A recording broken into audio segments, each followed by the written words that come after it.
Bonjour et bienvenue. Je suis ravie de t'accueillir sur Exploration Soft Skills. Je suis Morgane Hansperger. Je suis une entrepreneuse créative depuis 2020. Je vais recevoir ici des invités inspirants qui tous les 15 jours vont partager leur histoire. Toi, je t'invite à faire comme mes invités, un petit pas vers de nouvelles habitudes pour un grand pas qui va développer tes soft skills. Très bonne écoute! Bonjour à toutes, bonjour à tous, je suis absolument ravie aujourd'hui de vous retrouver pour parler du jeu.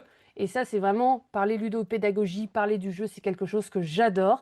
Et aujourd'hui, j'ai invité David Valls-Imaginor, qui est, je trouve, un expert, ou en tout cas quelqu'un qui m'inspire moi dans la création de jeux, parce que là, l'idée, ça va être de parler de comment est-ce qu'on peut fabriquer son jeu. Comment est-ce qu'on peut s'y prendre si on a l'envie, l'idée, le projet de fabriquer son jeu. Alors, bonjour David. Bonjour à toutes et à tous, merci beaucoup pour l'invitation Morgane, et puis toujours un grand plaisir de co-créer de la valeur et d'échanger sur des sujets qui me plaît aussi, donc c'est Ah, double ça va être gagnant. génial. Écoute, franchement, j'attendais cet épisode avec impatience parce que toi, tu as déjà créé ton jeu, mais peut-être avant de parler de tout ça, est-ce que tu peux te présenter, nous dire un petit peu qui tu es, où est-ce que tu vis et qu'est-ce que tu fais dans la vie? Avec plaisir, merci beaucoup. Je suis en Belgique personnellement. J'habite une région qui s'appelle Charleroi, qui est fortement, enfin voilà, c'est ma ville de cœur, même si j'y suis pas né.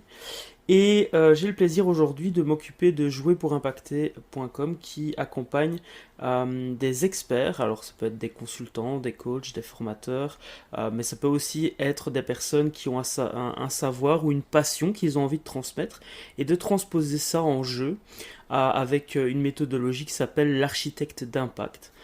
Et qui est un jeu à part entier. Et justement, alors on va parler de jeux plus ou moins sérieux, donc ça peut être un jeu de société aussi, mais l'idée c'est en tout cas de mettre le jeu au service d'un message. Et qu'est-ce qui m'a amené à ça? En fait c'est très simple, c'est simplement qu'aujourd'hui j'utilise le jeu comme média, tout Mhm, comme par le passé j'ai utilisé l'écriture de livres mhm, ou encore la création d'un podcast et la création de services ou d'offres. Donc c'est simplement une évolution dans la manière d'accompagner les gens à transmettre leur message. Mais voilà, peut-être que plus tard je ferai de l'accompagnement des films ou mhm. d'autres médias, je ne sais pas encore. Mais voilà en résumé de chez Résumé. Donc en fait, si je comprends bien, tu accompagnes les gens qui ont un projet et qui veulent ajouter ce projet jeu à l'écosystème entrepreneurial ou professionnel qu'ils ont déjà, c'est ça? Exactement, oui. Donc en fait, pour te donner des exemples, c'est généralement plus parlant.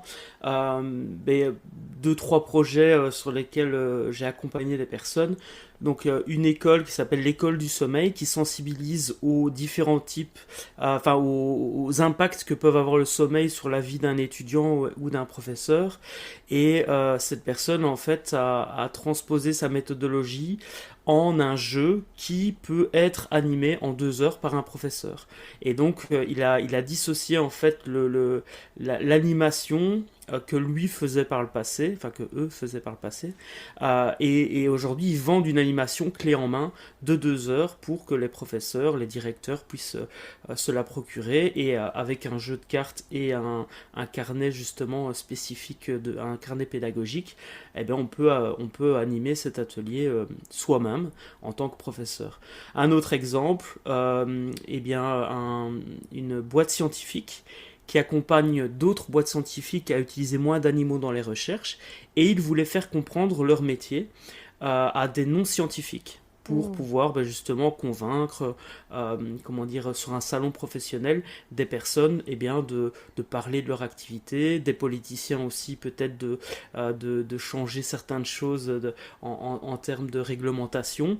Et donc pour faire comprendre leur métier complexe, on a travaillé pendant un an sur comprendre leur métier. On a comment dire, réalisé des interviews de justement des scientifiques pour comprendre comment ils fonctionnaient, et on a transposé ça en jeu, et la grande fierté pour moi, c'est que, eh bien, aujourd'hui, ils l'utilisent même dans les formations lorsqu'ils accueillent des nouvelles personnes dans leurs équipes. Voilà deux exemples, j'en ai d'autres, hein, Ah, mais je trouve ça ça hyper viendra. intéressant parce que là, on vient soit vulgariser ben, une information qui peut être complexe, qui peut être vraiment très profonde, et on vient aussi le faire en fait grâce à un outil, en fait. C'est-à-dire qu'on utilise l'outil jeu pour faire monter en compétence des gens, en fait. Oui, exactement. Toi qui parles beaucoup de soft skills, en fait, ce qui se passe, c'est que le jeu, pour moi, il a un objectif et il s'adresse à un public. Pour te résumer, et ça donnera aussi des éléments de réponse comment créer son jeu, en fait, il y a dans l'architecte d'impact le framework JPMS. JPMS, ça veut dire joueur, promesse, mécanisme et support. Pourquoi est-ce qu'on commence par les joueurs et la promesse? Tout simplement parce que, imaginons, je reprends l'exemple des étudiants dans une école à qui on doit transmettre, ou en tout cas amener des prises de conscience et parfois transmettre des compétences ou autres. Eh bien, on va pas parler à des jeunes dans une classe comme on parlerait peut-être à un jeune qui se retrouverait devant son écran, ou comme on parlerait Mm. à un senior, si je caricature, Oui. ou à un groupe de personnes hétérogènes qui auraient, par exemple, une codirection, la secrétaire, les employés, les ouvriers dans une même pièce. On ne fait pas le même jeu, tu vois. Mhm.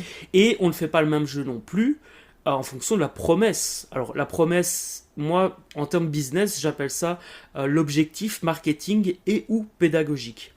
Imaginons tu veux créer un jeu pour attirer tes clients de cœur, tu vas pas développer le même type de jeu ni le même format que si tu dois transmettre des soft skills ou des compétences plus précises. Tu vois.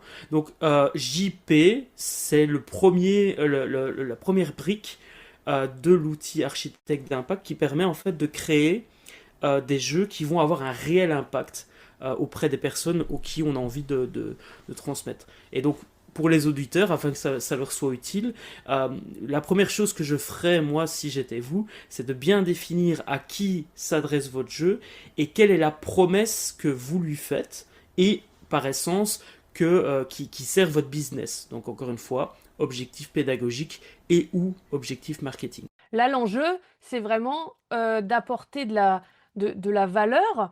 C'est pas juste d'occuper les gens pendant un temps donné. C'est bien plus que ça, en fait, la proposition qui est faite avec ce que tu proposes là. Oui, exactement. Après, ça s'applique aussi à la création de jeux de société. On va dire qu'il y a un pur objectif de divertissement. Mhm. Mais c'est vrai que moi, personnellement, en tout cas avec Jouer pour Impacter, je suis plus dans l'accompagnement de personnes qui veulent créer un jeu à impact. Oui, oui. Donc voilà.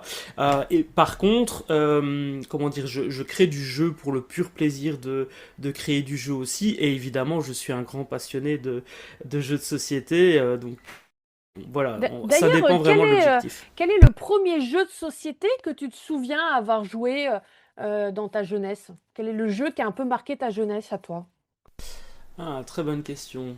Euh, je pense que le meilleur souvenir que j'ai, ça reste Mastermind. Je sais pas si Hmm. tu vois. Oui, Avec justement le fait d'essayer de retrouver une combinaison avec quelqu'un en face qui a caché sa combinaison.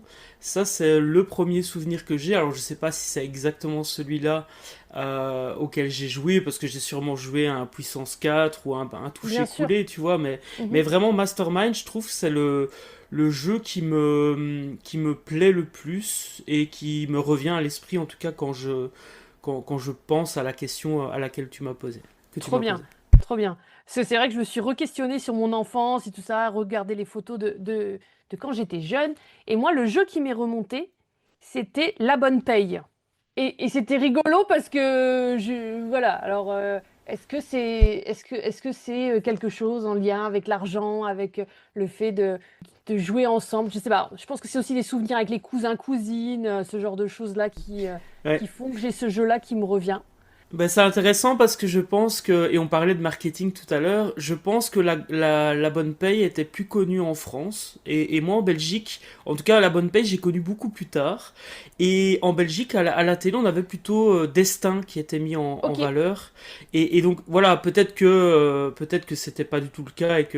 Mais moi vraiment, les publicités à la télé que je voyais pour un jeu du style La Bonne Paye, c'était mm, Destin. Et mm, sincèrement, j'ai connu la bonne paye quand j'ai commencé à m'intéresser aux jeux, mais c'était un peu plus tard quand je commençais à acheter moi-même mes jeux. ouais. Et voilà, donc la petite anecdote. Alors je sais pas du tout, ce serait peut-être intéressant de demander. Je sais pas si tu connais Archeo Toys, c'est une Ah chaîne non. YouTube qui justement bah, parle des jouets de notre enfance et de tout ça. Ah, trop bien. Et ouais, ce serait pas mal qu'il fasse un épisode sur la bonne paye, Destin et tout ce Bah type oui, de tout à jeu-là fait. qui... En fait, ce qui s'est passé cette semaine, c'est que je suis en train de constituer depuis plusieurs mois une ludothèque de jeux qui traite du féminisme. Et donc j'écume un petit peu Vinted et cette semaine je reçois un Monopoly et un Monopoly particulier il s'appelle le Madame Monopoly. J'étais très sceptique sur ce jeu-là parce que je me suis dit, oh là là, qu'est-ce que c'est que ce mélange? Et en fait, ce jeu se rapproche beaucoup de la bonne paye, dans le sens où, tu sais, on fait des tours qui sont vraiment des mois et on achète En fait, on achète des inventions qui ont été créées par des femmes. Et là où ce jeu est assez rigolo, entre guillemets, c'est que en fonction de ton genre au démarrage, eh ben, tu ne gagnes pas la même somme à chaque fois que tu fais un tour. Ouais, je vois. Les femmes, Excellent. pour, euh, pour, euh, faire sentir les inégalités, les femmes touchent plus que les hommes à Madame Monopoly. Trop bien. Et Ouais, donc, ouais, donc c'est... et donc tu n'achètes pas des rues, tu achètes des inventions qui ont été créées par des femmes. Et voilà. Et donc j'ai Je trouvé, fais... Pardon, oui, vas-y. et donc j'ai trouvé ça intéressant bah, du coup, comme il est arrivé cette semaine, on y a joué avec mes enfants qui ont 10 et 15 ans. Et c'était là, ouais, je crois qu'on n'avait jamais rejoué quasiment au Monopoly ou à la bonne paye depuis des années et des années, en fait, tu vois. Ouais, complètement. Et justement, je vais faire un parallèle avec joueurs et promesses dont on parlait tout à l'heure. Tu vois, bon, la promesse d'un Monopoly, c'est le divertissement a priori, en tout cas quand tu crées un jeu qui se vend, on va dire, dans les grandes surfaces, bah, l'objectif de la boîte, c'est à un moment donné d'amener, pas de toucher un nouveau public. Donc, on va pas se cacher que Madame Monopoly, c'est à la base du marketing. Bien Par sûr. contre, ce qui est intéressant dans ce que tu dis, c'est que dans le mécanisme du jeu de Madame Monopoly, les hommes gagnent moins que les femmes. Mm. Et du coup, c'est intéressant parce que là, on pourrait arriver en termes de promesses à se dire qu'en termes de promesses pédagogiques, alors je mets pédagogique entre guillemets, eh bien, l'idée c'est de faire vivre aux hommes ce que les femmes, enfin dans le jeu, ce que les femmes vivent dans la réalité. Oui. Et là, c'est complètement différent. Donc, voilà, je sais pas si l'exemple est parlant, mais merci pour d'avoir parlé de Madame Monopoly et je connaissais pas. Donc, c'est Bah un écoute, très moi je très suis bon tombée exemple. dessus un petit peu en faisant mes recherches parce que en fait j'ai animé une soirée jeu il y a un mois et demi où j'avais sorti un autre Monopoly qui est aussi une licence Monopoly mais qui était le Monopoly Barbie. Et le Monopoly Barbie était intéressant parce que en fait tu incarnais un personnage qui avait un métier. C'est-à-dire qu'en fonction du métier que tu choisissais et de la carrière que tu choisissais au démarrage, tu n'avais pas les mêmes atouts, les mêmes avantages dans le jeu, en fait. Ok. Et donc, on montrait Barbie sous le forme d'une femme qui entreprend, d'une femme qui investit, une femme qui gagne de l'argent, qui sont voilà, pas toujours des valeurs que l'on prête à Barbie. Hein. Et pourtant, Barbie, à mon avis, c'est quand même une super businesswoman, hein, quand même. Hein, je Ouais, pense. Hein. je pense aussi. Bah, c'est Donc, super intéressant parce qu'on et donc, c'est sous-estime comme ça que je suis le... arrivée à Madame Monopoly, en fait, en faisant ma recherche sur le Monopoly Barbie, enfin, en jouant, en emmenant le Monopoly Barbie, je me suis rendu compte qu'en fait, la créatrice du Monopoly initial était une femme et qu'elle s'est fait spoiler son jeu par les créateurs de Monopoly, en fait. Ils ont Ouais. trouvé son petit jeu là, très sympa. Et ben, ils ont tout pompé et ils ont fait des milliers, des milliers, des milliers de Monopoly et de ventes de jeux dans le monde. Et Et oui, Madame malheureusement. Monopoly, ce que j'ai trouvé intéressant, autant le jeu Barbie, c'était pas du tout le cas, autant dans Madame Monopoly, sur la boîte, cette femme est mentionnée et l'histoire que c'est elle qui a inventé la mécanique du jeu est remise à l'honneur en fait. Et ça, je trouve que c'est quand même rendre à cette femme ce qui lui est dû en fait, hein. Tout à fait. Ben, Donc c'est voilà. vrai que c'est une histoire pas forcément connue. Je pense que Fabien Olicard avait fait. Je crois que j'ai vu une vidéo Ouais. sur ça. Mais Ça me dit c'est un très truc. intéressant en tout cas, ouais, tout à Ça fait. me dit un truc. En tout cas, l'association Monopoly Fabien Olicard m'évoque un truc. Eh Trop ben bien. écoute, en tout cas, moi je trouve intéressant de se dire que il y a quand même des fois des sujets où tu peux prendre un jeu qui existe déjà et l'adapter à un sujet que tu as envie de défendre, à une cause que tu as envie de défendre en fait, à un propos aussi.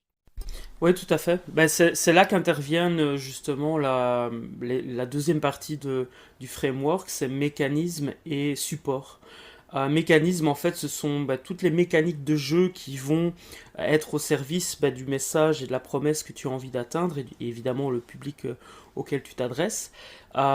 Et support, c'est le matériel que tu vas utiliser, Hmm. donc des dés, des pions. Et effectivement, si tu trouves un jeu qui, ben, qui se prête bien au message que tu as envie de transmettre, parfois c'est pertinent effectivement de prendre un jeu existant et de te poser la question, tiens, comment est-ce que je pourrais atteindre cette promesse et toucher ce public de joueurs que je vise à partir de cette mécanique-là. Donc oui, oui, tout à fait, il y a dans l'univers du jeu au service de la pédagogie, etc., on peut très bien utiliser un jeu existant dans le monde de la formation, de la facilitation également. Donc voilà, et ça peut aussi être en phase de prototypage. Bien sûr. Je vais te prendre un exemple. Typiquement, il y a un jeu de société que je suis occupé à développer et au départ, je voulais que ça se passe dans une maison parce que c'est une histoire de fantôme et donc en fait en résumé de chez résumé, la mécanique c'est que tu as un joueur qui joue le fantôme et un autre qui joue une personne qui se trouve dans cette maison.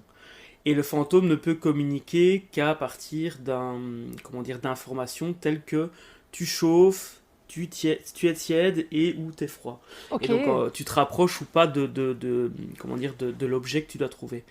Et plutôt que de dessiner un plateau, j'ai pris le plateau du Cluedo. Bah Donc oui. tu vois, en fait, Mm. ça permet de gagner du temps. Alors évidemment, je ne vais pas refaire la maison de Cluedo dans la version finale, mais j'ai pu me focaliser sur le test de la mécanique, qui est quand Mhm. même très très important. Et l'ordre du framework JPMS est un choix aussi, un choix pédagogique, parce qu'en fait, si tu relis les choses à l'envers, si tu relis l'acronyme à l'envers, en fait, on ne commence pas ou rarement par la mécanique et par les supports. Et en fait, pourquoi parce qu'en fait, peut-être que si tu vas utiliser le plateau du Cluedo, ça n'a aucun sens pour le public auquel tu t'adresses. Et donc en fait, tu as donc JPMS, S c'est support. Le support doit toujours être au service de la mécanique que tu Mhm. utilises. Et le combo support mécanique doit toujours être au service de la promesse et de l'objectif marketing et pédagogique que tu te donnes. Et cette promesse doit toujours être au service du joueur auquel tu t'adresses. Mm. Tu vois? Ouais, ouais, complètement. Après, ce que je trouve aussi très intéressant dans utiliser ou une mécanique ou en tout cas une licence entre guillemets d'un jeu qui existe, je pense au Double, je pense au Memory, dont on a parlé dans un précédent épisode avec Anne-Claire Prévost qui a écrit La boîte à outils de la ludopédagogie, c'est que bah, le joueur ou ton apprenant, a priori, il connaît les règles. Donc en fait, tu gagnes du temps face à l'explication avec un jeu dont les règles sont un peu connues. Tu vois ce que je veux dire? Complètement, ouais, Et, tout à fait. et après, donc, par exemple, je reprends Madame Monopoly, ça n'empêche pas de rajouter des variantes, parce que du coup, comme les gens connaissent globalement les règles, eh ben, ils sont tout à fait prêts à accepter les variantes, en fait. Ouais, c'est un excellent moyen de commencer par avant de créer son propre jeu, commencer déjà à jouer, ça me paraît logique, et commencer aussi à détourner les jeux. Alors, soit effectivement en détournant, en détournant les règles complètement. Je peux te donner un exemple, mais typiquement, enfin, c'est même pas de détourner les règles dans ce cas, c'est de carrément détourner la manière dont on utilise le matériel pour accueillir des personnes dans un networking. Eh bien, un truc très simple que tu peux faire, c'est tu prends un Uno. Et en Mhm. fait, tu donnes, enfin je dis un networking, mais ça peut être une formation ou autre, hein, pour en tout cas accueillir des participants. Et pour inviter les gens à faire connaissance, quand quelqu'un arrive, tu lui donnes une carte du Uno, il la tire au hasard, peu Mhm. importe. Et ce qui se passe, c'est qu'à un moment donné, une première partie du temps, tu vas dire aux personnes, eh bien voilà, maintenant je vous invite à aller rencontrer quelqu'un qui a une carte de la même couleur que vous. Et à un autre moment, tu leur proposes d'aller rencontrer quelqu'un qui a le même numéro qu'eux. Ah, trop bien. Et là, en fait, si tu veux, tu utilises le Uno, qui est connu par tout le monde, sauf que tu détournes son utilisation. Mhm. Donc ça, c'est aussi une troisième possibilité, c'est détourner l'utilisation du matériel. On le fait beaucoup avec C'est... Dixit, ça aussi, tu sais. Ce jeu Ouais, Dixit, là, qui a des jolies cartes. Je ne sais pas s'il y a beaucoup de monde qui joue vraiment à Dixit avec les vraies règles du jeu. c'est une bonne question. On invente nos propres règles, je trouve ça hyper intéressant. Nous, on l'a fait aussi, tu vois, parce que je fais partie d'une association féministe, hein, je continue dans mon délire. Hein. Et je trouvais que c'était difficile quand on accueillait de nouvelles adhérentes. Tu sais, l'espèce de moment où il faut que tu te présentes. Ouais, Ah, je suis qui? Et ça, c'était jamais facile pour les gens de savoir qui, comment se présenter, qu'est-ce qu'elles doivent dire, pas dire, comment elles se présentent, est-ce qu'elles parlent de leur job, est-ce qu'elles parlent de leur âge. Enfin, c'est toujours hyper complexe. Et du coup, je leur avais proposé de prendre une des cartes du Timesline, un Timesline qui parlait des femmes, en l'occurrence. Et donc, en fait, elles devaient lire cette carte et nous présenter cette femme, d'abord. Donc bah, elles commençaient l'exercice par présenter la femme qu'elles avaient. Ah bah aujourd'hui, je me présente, je m'appelle Rosa Parks ou je m'appelle Frida Kahlo. Et voilà ce que j'ai fait. Et ensuite, super elles devaient pertinent. trouver un point commun entre elles, vraiment elle en tant qu'humaine, et cette femme. Ah bah moi, ça tombe, c'est épatant que j'ai pioché la carte de Marie Curie. Je me sens hyper proche d'elle parce que je travaille dans le monde de la science, par exemple. Et ça, je trouvais que du coup, après, une fois qu'elles étaient lancées, là, elles nous disaient des choses intéressantes sur elles, tu vois. Excellent. Bah, c'est un super exemple et j'invite toutes les personnes qui nous écoutent à s'autoriser justement à essayer les choses et vous allez voir que le jeu amène une dynamique complètement Mm. différente. Moi j'aime beaucoup dans cet exemple que tu as donné, c'est la notion de d'image que les personnes et de liens que les personnes vont faire entre un personnage connu ou moins connu, peu importe, mais Oui, oui. en tout cas un personnage et eux. Et donc ça permet en fait d'avoir un effet miroir et de dissocier un peu. Ok, je vais pas forcément parler de moi, mais je Mm. vais commencer par parler de quelqu'un d'autre. Et puis, une fois qu'on est lancé, boum, c'est beaucoup plus facile de parler de moi parce qu'en fait, j'ai des liens faciles à faire et les gens sont à l'écoute en plus de ce que j'ai à dire. Il y a les story cubes aussi qui sont Oui, pas mal je les adore, eux aussi. pour amener les gens à se présenter de manière un peu plus décalée. Bref, il y a moyen de faire plein de choses avec plein de jeux différents. On va Et peut-être d'un expliquer ce que c'est côté... les story cubes, parce que nous, on est dans le domaine, on voit exactement ce Ouais, que c'est c'est, vrai. mais ce sont des petits dés, mais au lieu qu'il y ait des numéros dessus, ce sont des petits pictogrammes. Alors, ces petits pictogrammes peuvent être de différentes natures. Ça peut être aussi bien une maison qu'un personnage. Moi, j'en ai sur des thématiques particulières, notamment sur le domaine des métiers hospitaliers. Ça peut être vraiment toutes sortes de choses qu'il y a sur ces petits pictos, enfin des petits pictos. Moi, je les utilise évidemment en formation en pensée visuelle, mais je les utilise aussi en théâtre d'improvisation. Je les utilise également en prise de parole en public parce qu'il faut raconter des histoires. Et je les ai même, tu sais, utilisés avec mes enfants. Ouais. Il s'était passé des trucs à l'école. On sentait bien qu'il y avait un problème, qu'il se passait des choses. Enfin, c'était pas clair. Elle n'arrivait pas bien à verbaliser comment ça se passait dans la cour ou je ne sais. Ben, elle a lancé les dés et elle a commencé à raconter une histoire. Ah, voilà comment ça se passe dans la cour et il y a ceci. Mais c'était effectivement, comme on dit tout à l'heure, il y a un certain détachement parce qu'on est en train de raconter une histoire. Mais finalement, on met quand même les Exact. vrais mots de quelque chose derrière, tu vois. Et ça peut Ouais. permettre des fois de entamer le dialogue sur plein de sujets, en fait. Un très bon exercice pour les entrepreneurs qui nous écouteraient, Tout à fait. qui justement ont du mal à vendre peut-être, c'est de vous lancer des story cubes ou en tout cas, et vous essayez de vendre un objet qui n'existe pas. Tout à fait. On les Et trouve c'est- maintenant, tu sais, je sais plus, je mettrai peut-être en barre de téléchargement en dessous. On les trouve maintenant en ligne, où tu cliques et ça te brasse, tu sais, des petits dés. ouais, Donc vous trop n'êtes bien. même pas obligé d'investir, hein, vous allez cliquer sur le lien juste en dessous et vous allez essayer de vendre du coup. Qu'est-ce que tu nous proposes de vendre? Un objet qui n'existe pas. Un À objet qui partir de... n'existe pas, à partir de ces cubes. Ouais. Waouh, trop bien. Et après, tu peux faire ça autrement, hein. Tu peux Bien sûr. générer autrement. Tu peux par exemple demander à, bah, en impro, parce que j'ai eu le plaisir aussi de faire de l'impro. Nous, ce qu'on faisait, c'était simplement de demander à trois personnes de donner une syllabe, et donc ça te donne, genre, j'en sais rien, moi, le syllapi, et puis toi, tu dois vendre le syllapi, qui est un Mhm, objet qui n'existe pas, par exemple. bien sûr. Tu vois. Et je me permets juste de faire un lien justement avec cela. Tu vois, ici, on a eu concrètement, on a un objectif qui est de permettre à un entrepreneur de vendre mieux, on va dire ça comme ça, et de Mhm, déconstruire des croyances par rapport à la vente. Et là, en fait, en termes de mécanisme, on a la notion soit d'utiliser l'inspiration par les icônes, soit la génération de syllabes, mais on pourrait imaginer plein d'autres mécanismes différents, tu vois. mm. Et on pourrait utiliser plein de formats différents, plein de supports différents. Là, tu vois, tu as les story cubes, bah, ce sont des dés, mais on peut également avoir des icônes dans un jeu de cartes et on tire une carte au hasard.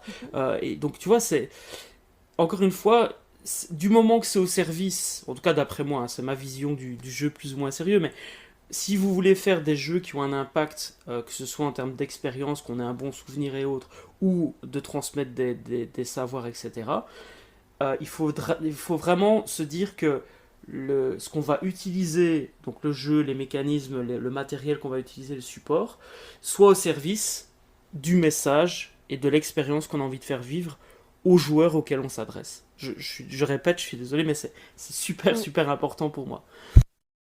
Ouais, ouais, complètement. Et comment est-ce qu'on passe de notre mini prototype là, notre truc fait à base de post-it, de bouts de carton, de bouchons de liège, à un vrai jeu?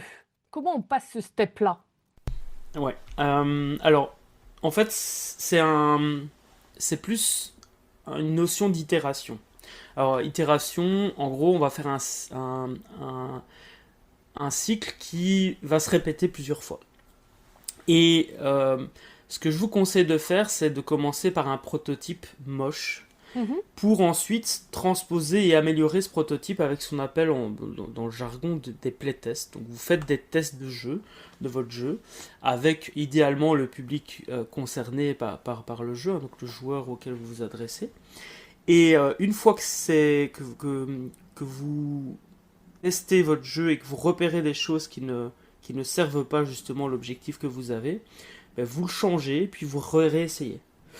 Une fois que vous avez validé que le prototype peut être finalisé ou amélioré, là vous pouvez commencer à un moment donné à vous intéresser plus au visuel, à ce que va contenir la carte, enfin ça c'est déjà même avant, mais c'est vraiment à mettre en page la carte, quoi. mhm. Ça sert à rien d'avoir des cartes jolies si les cartes ne sont pas fonctionnelles, tu vois. Donc ça c'est la deuxième étape. Et la troisième étape, ben, c'est la partie production. Production du jeu et ben, de justement à un moment donné transposer ça en produit fini. Et là ça se fait soit en auto-édition, soit on cherche une maison d'édition. Donc ça va dépendre. Imaginons un professeur qui a envie de créer un jeu pour sa classe, eh bien il peut très bien produire lui-même avec son imprimante, découper, mettre dans des feuilles plastiques ou des sleeves, comme on dit, Mhm. pour protéger un peu les cartes et les rendre un peu plus dures. Et donc on peut imprimer sur une simple feuille A4, ensuite découper et on met un bout de carton. Vous récupérez du carton de chez vous, vous les mettez entre les deux morceaux de feuille, le recto, le verso. Ça solidifie un peu la carte, c'est plus agréable en main. Et au moins les cartes elles glissent et ça vous permet de faire une animation en classe. Maintenant, imaginons, toi, tu veux créer un jeu et tu sais que ce jeu-là, tu vas l'animer plusieurs fois parce que c'est pour ton association. Ben là, peut-être qu'investir dans un, deux, trois exemplaires, ça peut être intéressant. Si tu as une stratégie, et là on arrive beaucoup plus loin dans l'approche jouer pour impacter, mais imaginons que tu veux à un moment donné être rentable là-dessus, bah, tu peux imaginer soit de vendre des exemplaires, bien que c'est comme un livre, hein, on ne gagne pas forcément de l'argent avec le jeu, mais plus avec ce qu'il y a autour.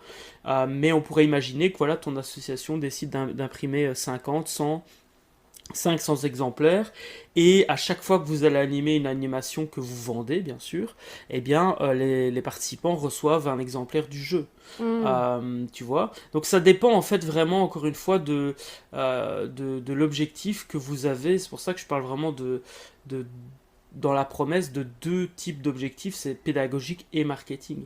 Donc si à un moment donné votre objectif c'est d'être rentable sur le jeu, il faut réfléchir dès le début à comment est-ce que je vais un peu rentabiliser les choses. Et là, voilà, il y a d'autres outils dans la méthode qui permettent de le faire. Donc, d'après ce que je comprends, il est tout à fait possible de se faire accompagner pour créer son jeu. Oui, tout à fait. Il y a possibilité de... Alors, soit de vous travailler avec quelqu'un qui est spécialisé dans le jeu sérieux pour créer du jeu, on va dire.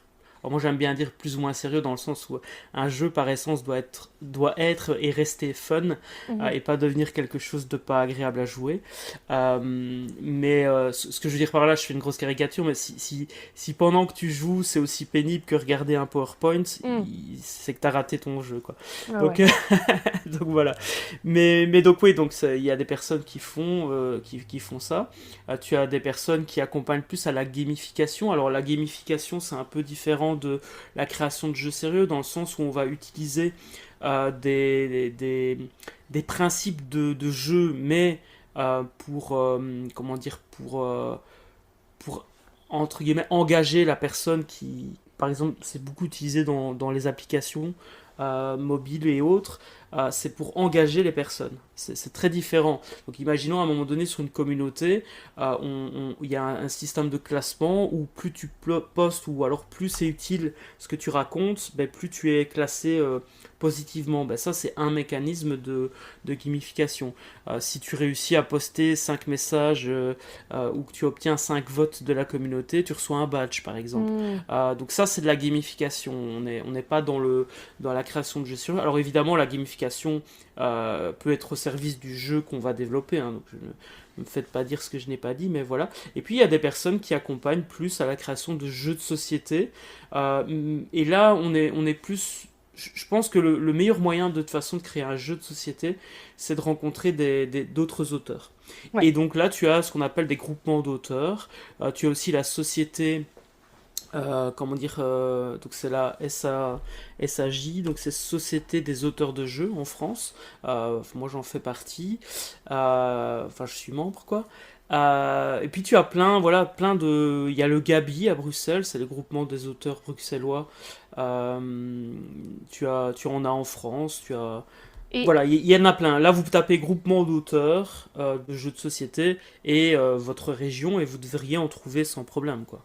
et est-ce qu'il est important, utile ou pas, de protéger son jeu? Est-ce qu'on doit le déclarer quelque part? Est-ce qu'on doit avoir une espèce de propriété intellectuelle dessus? Comment ça se passe pour ne Ouais. pas, comme Madame, euh, comme la créatrice du Monopoly, ne pas se faire spoiler son jeu? Alors, je vais te partager mon point de vue. Je vais juste faire un disclaimer parce que je ne suis pas juriste. Donc, ce que je partage là, c'est un retour d'expérience en tant qu'entrepreneur depuis plus de 10 ans et aussi en tant qu'auteur de livres, puisque on va parler de propriété intellectuelle. Donc, ça fonctionne aussi pour les livres. Alors, La particularité, c'est qu'une idée, en France et en Belgique en tous les cas, ça ne se protège pas. Donc, tu ne peux pas protéger l'idée de jeu que tu as. Mm. Par contre, ce que tu peux faire, si à un moment donné tu souhaites te protéger, c'est d'avoir des informations qui te permettent de prouver que tu es l'auteur de Mhm. tel ou tel mécanisme ou tel jeu. Enfin, mécanisme, ça peut pas se protéger. Et d'avoir une preuve qu'à date X, tu avais déjà pensé à cette idée Mhm. ou autre. Par contre, ça ne fonctionne, enfin, ça ne te protège pas. Ça te permet juste, si un jour tu dois aller en justice, de prouver qu'à date X, tu y avais déjà pensé. Ouais. Et si l'autre en face ne sait pas le prouver, il y a un jugement qui se fait, et a priori, le juge va, à partir des preuves que tu vas apporter, dire que c'est toi qui es en droit et l'autre pas, parce qu'il ne s'est pas prouvé que. Et encore une Mhm. fois, je ne suis pas juriste, et je Tout ne à fait. suis jamais allé en justice. Par contre, moi personnellement, j'ai une autre vision de la protection de mon idée. C'est que, personnellement, je communique, mais surtout sur mes prototypes et autres.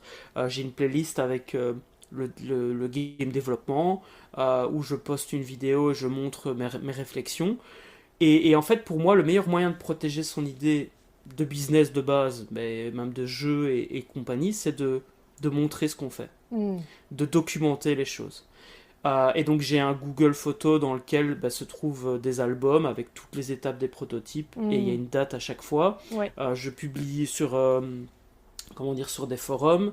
Je montre ce que je fais, que ce soit, on va dire, en petit comité. Je fais tester mes prototypes dans la tribu ludique, qui est une Mm. communauté.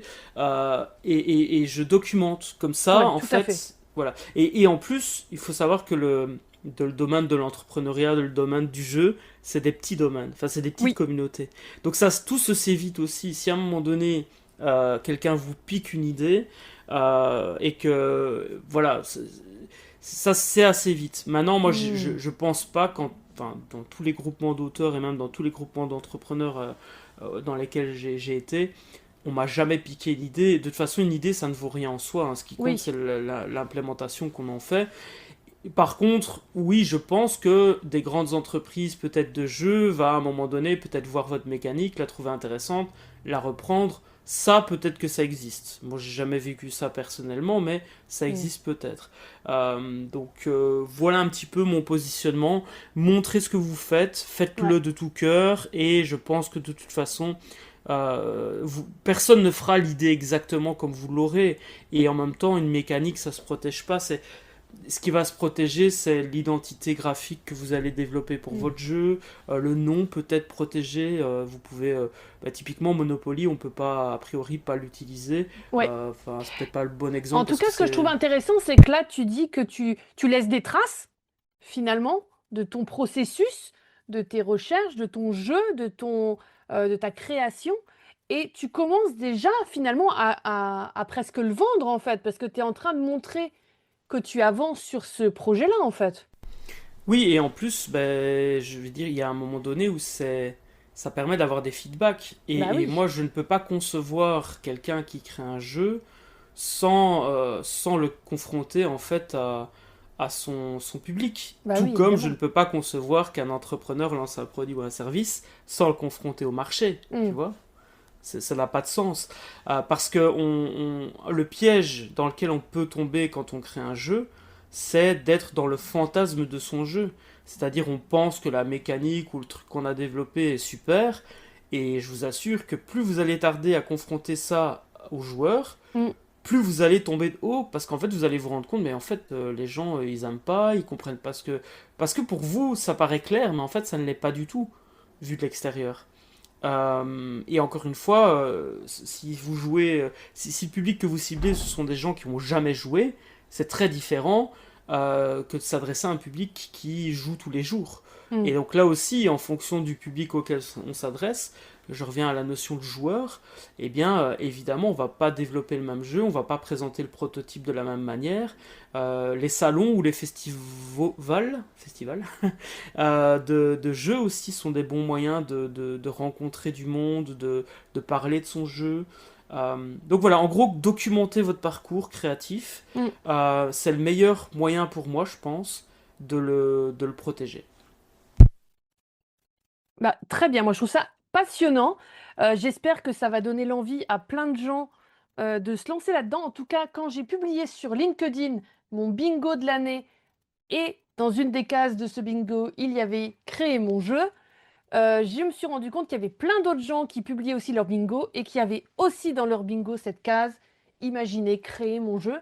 Donc je pense que quand même, on est sur des futures années où il va y avoir plein de petits jeux avec des mécaniques super cool qui vont sortir. Et ça, je trouve que c'est vraiment, vraiment très intéressant.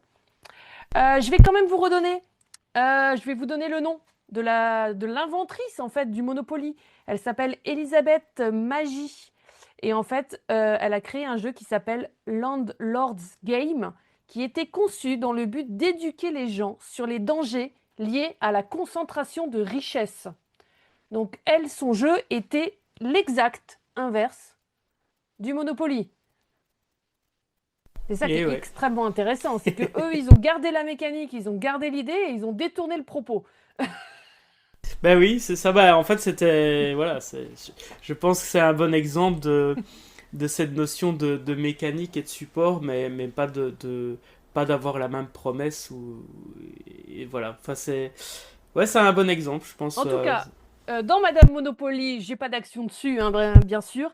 Monopoly met ses petites lignes que je viens de vous lire sur sa boîte et donc met en valeur des brevets, des réalisations, des inventions créées par des femmes et propose une mécanique de jeu basée sur le genre et différenciante selon le genre.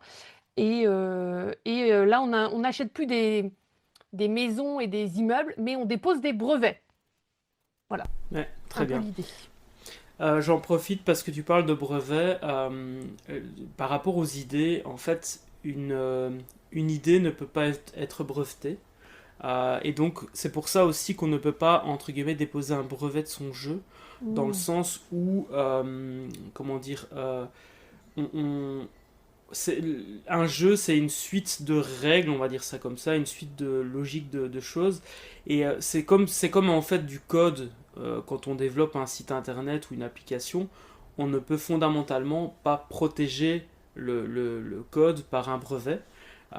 Par contre, on peut protéger le code qu'on va développer, soit en le gardant secret, soit en ne dévoilant pas toutes les composantes. Donc tu vois, il y a d'autres moyens de se Mmh. protéger, mais malheureusement, en tout cas, dans le monde dans lequel on vit, vous ne pourrez jamais empêcher quelqu'un de vous voler votre idée, entre guillemets, ou vos idées.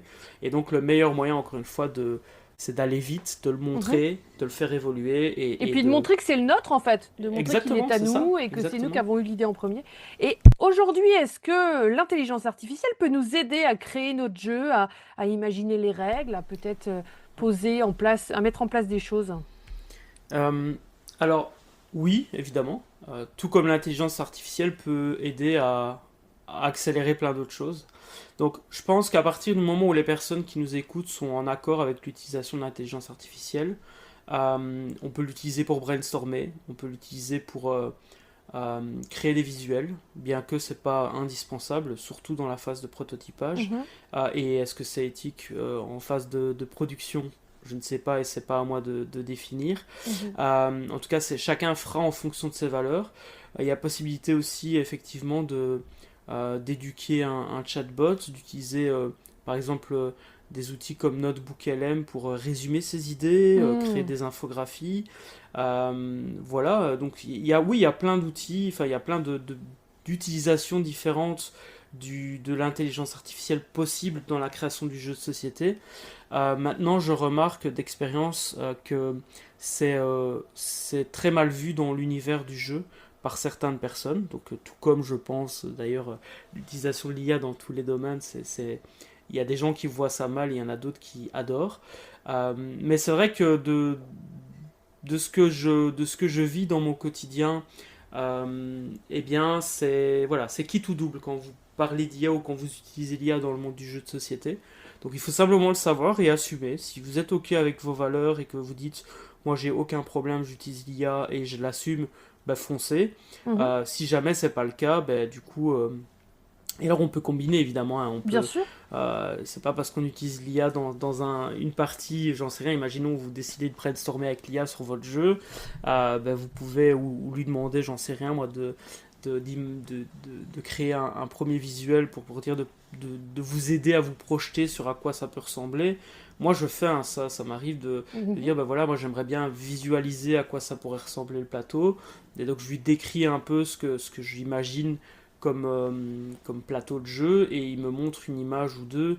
Euh, mais par contre, il est évident que je ne vais pas utiliser Ouais. le plateau généré par IA pour faire Mm. imprimer enfin, pour faire imprimer le Ouais. plateau. Je travaille toujours dans tout ce que j'ai fait. Bien que les livres c'était avant l'IA, mais je travaille toujours par l'humain en termes de production. Ça, c'est Mm. une de mes valeurs, c'est de dire, ok, oui, peut-être que pour le prototypage, ça permet d'accélérer les choses, l'intelligence artificielle, mais par contre, je ne me vois pas utiliser les visuels générés par IA pour un jeu produit qui va être mis à 100, 200, 300 exemplaires Ouais, bien sûr. vendus. Mais encore une fois, chacun fera comme il veut. Je pense qu'il y a même des maisons d'édition connues qui le font ou qui vont le faire, tout comme dans le monde du livre, il y a déjà des maisons d'édition Mm. qui en ont fait une marque de fabrique, tu vois. Donc, Ouais, ouais. il y a un moment donné, c'est une question de choix, et puis voilà, chacun fera sa popote. Ouais. Et moi, tu vois, je trouve que par exemple, dans mon cerveau où ça part un peu dans tous les sens, les idées vont ou viennent, ça a besoin d'organisation et de structure. Et ben des fois, le fait de devoir synthétiser auprès de l'IA notre besoin, nos idées, ça permet aussi des fois de clarifier grandement notre propos, en fait, finalement. Et je pense notamment à la rédaction des règles du jeu, à peut-être aider. Tu sais, par exemple, dans des jeux où il y aurait des questions et des réponses, ce genre de choses, où il faudrait créer une base de données, à organiser tout ça, tu vois. Je pense que là, ça pourrait être intéressant de se faire accompagner par l'IA, tu vois. Oui, tout à fait. Le point d'attention, c'est effectivement un rappel qui est fait d'ailleurs dans la majorité des outils IA, c'est que l'IA peut se tromper. Donc Ah bah oui, si tu fais générer 100 ou 1000 questions, ben, l'idéal c'est quand même de repasser derrière et d'éviter pardon, l'info ou l'intox. Donc ah bah voilà, oui. en tout cas, moi il y a des utilisations où je trouve que ça peut vraiment aider. Il y en a d'autres où personnellement je ne l'utilise pas, mais encore une fois, chacun fera comme il veut. Mm, Et mm. je suis pas là pour dire l'IA c'est bien ou pas. Je suis là plus pour vous partager mon expérience et mon retour d'expérience là-dessus. Voilà, en tout cas, ouais, sachez vraiment que dans le monde du jeu de société et dans le monde du jeu sérieux, c'est quitte ou double quand vous parlez de l'IA ou quand vous dites que vous utilisez l'IA. Sachez-le, faites-le en conscience. Mm. Après, libre à vous. Bah écoute, merci beaucoup en tout cas David. Est-ce que tu peux nous dire un petit peu où est-ce que les gens ils peuvent te retrouver, où est-ce qu'ils peuvent suivre tes aventures, où est-ce qu'ils peuvent entrer en relation avec toi le plus facilement? Bien sûr. LinkedIn, je suis fort Mhm. actif. Et alors, jouerpourimpacter.com. Donc voilà, il y a toutes les informations. Trop bien. Et Et je vais donc leur mettre voilà. tout ça en barre de description. Comme ça, ils pourront aller voir ce que tu fais également. Yes, merci à toi. Bah, trop bien. Écoute, en tout cas, je suis encore une fois ravie de parler jeu, de parler ludopédagogie, de parler idée, de créer, d'inventer, de stimuler cette soft skills créativité et cette soft skills coopération. Parce qu'a priori, on pourrait jouer tout seul, mais là, on est quand même plutôt parti pour jouer avec d'autres humains. Donc, je suis toujours ravie de parler de ces sujets-là. Ben oui, moi aussi, merci beaucoup en tout cas de m'avoir permis de partager sur cette passion commune et puis bah, plein de belles choses. Et le plus beau cadeau que vous pourriez me faire, c'est de faire un premier jeu, peu importe si c'est un gros ou pas. Ou... Voilà, faites les premiers pas et franchement, contactez-moi et envoyez-moi si vous voulez ce que vous avez fait et je testerai, je regarderai un petit peu et à grand plaisir en tout cas. En tout cas, j'aimerais bien avoir en commentaire ceux qui ont un jour eu cette idée de peut-être créer leur jeu. Ça m'intéresse de savoir parce que je suis persuadée que dans ma communauté, il y a énormément de gens qui ont à un moment donné ce projet qui leur est passé par la tête. Donc, mettez-nous un petit commentaire en dessous en disant « Moi, j'ai eu cette idée de créer mon jeu » et ça nous permettra de faire nos petites stats perso sur notre réseau, de savoir si on a des futurs créateurs de jeux autour de nous. Yes, Merci beaucoup David, à très bientôt. avec grand plaisir, plein de belles choses. Au revoir à tous. Je te remercie d'avoir écouté cet épisode. On se retrouve dans 15 jours. Si cet épisode t'a plu, je serai ravie de lire ton commentaire et de voir ton like. Toi aussi, tu peux faire rayonner les soft skills en partageant cet épisode. Et pour continuer à les explorer, tu peux t'abonner à cette chaîne ou me retrouver sur tous mes réseaux sociaux sous le nom Morgane Ansperger ou Morgane Facilitation. Je te souhaite une très belle journée. À très vite!